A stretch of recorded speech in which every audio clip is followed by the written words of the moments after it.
By now we know how to derive the best orientation for our module.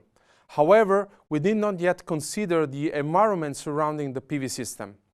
Indeed, in this video we are going to see the possible causes of module shading and how we can determine their influences. Always, when you have to design a PV system, you have to make a landscape survey to find the best spot for your modules. There exist different methods, but we will focus solely on horizon catching in order to obtain the shading factor. Obviously, solar panels work best when there is no shade casted upon them. In fact, a shadow cast on even just part of one solar panel in your solar array can potentially compromise the output of the whole system.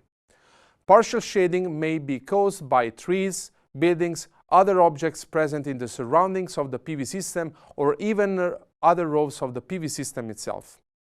It is also important to take into account the smoke pipes on the roofs, which actually are really problematic to handle because the shade of the pipe is dynamic throughout the day and even the year. So in that respect, it is really important to align in different ways the modules in order to kick in or not the usage of bypass diodes, as we will see in the next chapter.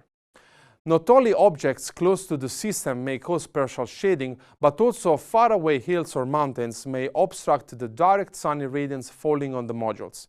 Hence, during the design, it is important to evaluate the impact of each possible source of shading for all months of the year. This is the task of a PV system installer, and it should be able to tell you if shading will be a problem by using a range of mapping tools. One of these tools is called a fisheye lens, but there are several hardware options available in the market for making a landscape survey. Such lenses can catch the entire horizon. Then, the digital picture is processed for determining eventual shading given by the surroundings of a location. Based on this shading determination, we can derive the optimal irradiance or annual energy yield. In these pictures, the hardware to catch the horizon includes a small metal dome that catches an image from 360 degrees around the horizon. On top of it, there is a pole where a digital camera is mounted. Then, of course, there is a shading disc to prevent direct light from the sun hitting the sensor of the camera. Certain software is then used to analyze the picture and to determine the incident solar energy, sunshine duration, and the real sun exposure. Basically, the software opens the picture and superposes on it the analemmas of the sun for every hour during the year. In this respect, for example, you can see that on December 22nd, which is the lowest spot traced by the sun in the sky, the sun is hidden behind the mountain from dawn until 10 in the morning. Therefore, the modules will not receive direct irradiance in that interval time.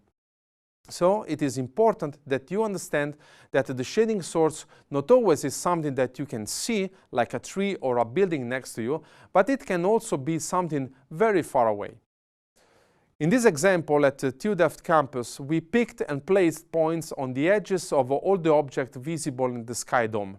Actually, for the sake of precision, also trees should be considered, but it is a bit tricky to highlight them with this method.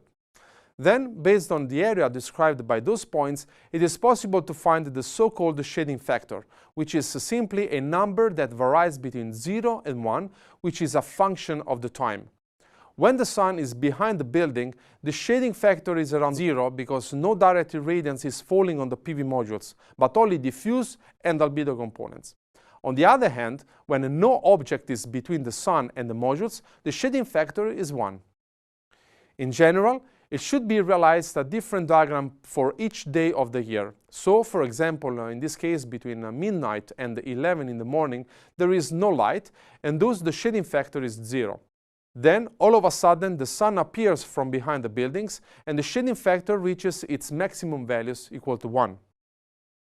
The shading factor allows to derate the direct normal irradiance by simply multiplying these values each other.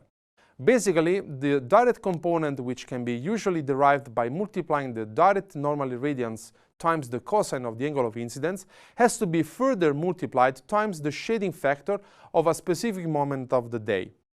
With this approach, both the dome and the camera should be as much as possible parallel to the ground in order to capture the view from it.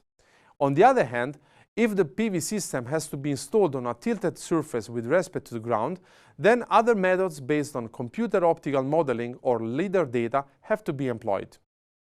In this video, we have seen a method to estimate the shading on our PV modules that is caused by external objects such as buildings, trees, and even faraway mountains.